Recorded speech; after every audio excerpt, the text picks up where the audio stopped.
আসসালামু আলাইকুম রহমতুল্লাহি বারাকাতু। হযরত হুযায়ফা রাদিয়াল্লাহু তাআলা আনহু থেকে বর্ণিত, তিনি বলেন, আমরা যখন নবীজি সাল্লাল্লাহু আলাইহি সাল্লামের সাথে খানা খেতে বসতাম, তখন নবীজি খানা শুরু করার আগ পর্যন্ত আমরা কেউ হাত বাড়াতাম না। একদিন আমরা নবীজির সাথে খানা খেতে বসি, তখন একজন বেদুইন লোক এমনভাবে দৌড়ে এলো যেন কেউ তাকে পিছন হতে তাড়া করছে বা ধাক্কা দিচ্ছে। সে খানার পাত্রে হাত দেওয়ার ইচ্ছা করলো, তখন নবীজি সাল্লাল্লাহু আলাইহি সাল্লাম তার হাত ধরে ফেললেন। অতঃপর একটি ছোট মেয়ে এসে খাবারের মধ্যে হাত ঢুকিয়ে দেওয়ার ইচ্ছা করলো, নবীজি তার হাতও ধরে ফেললেন, কারণ তারা বিসমিল্লাহ না বলেই খানার মধ্যে হাত ঢুকিয়ে দেওয়ার ইচ্ছা করেছিল।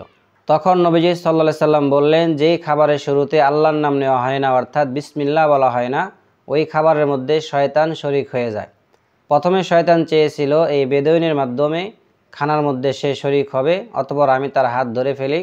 অতঃপর শয়তান চেয়েছিল এই মেয়েটির মাধ্যমে খানার মধ্যে শরিক হতে, আমি তার হাতও ধরে ফেলি। ওই সত্তার শপথ যার হাতে আমার প্রাণ, শয়তান এখন এই দুইজনের হাতের সাথে আমার হাতের মধ্যে বন্দী। আবু দাউদ শরীফ, হাদিস নং 3766। সুতরাং এই হাদিস থেকে আমরা বুঝতে পারলাম, যদি আমরা খানা খাওয়ার শুরুতে বিসমিল্লাহ না বলি, তাহলে শয়তান ওই খানার মধ্যে শরিক হয়ে যায়। আরেকটি বিষয় লক্ষণীয়, সেটি হলো যখন আমরা একত্রে খানা খাবো, তখন সবাই যেন বিসমিল্লাহ পড়ে, এই বিষয়টি খেয়াল রাখা।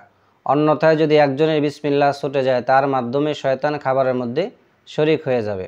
অনেক সময় দেখা যায় আমরা খানা খাওয়া শুরু করি, এমন সময় আমাদের ছোট বাচ্চা বা নাতি নাতনি, ভাগ্না ভাগিনী অনেকেই খানার মধ্যে শরিক হয়। তো আমরা খেয়াল রাখবো যেন তারাও বিসমিল্লাহ পড়ে, অন্যথায় খাবারের মধ্যে শয়তান শরিক হয়ে যাবে। আল্লাহ তাআলা আমাদের সকলকে হাদিসের উপর আমল করার তৌফিক দান করেন।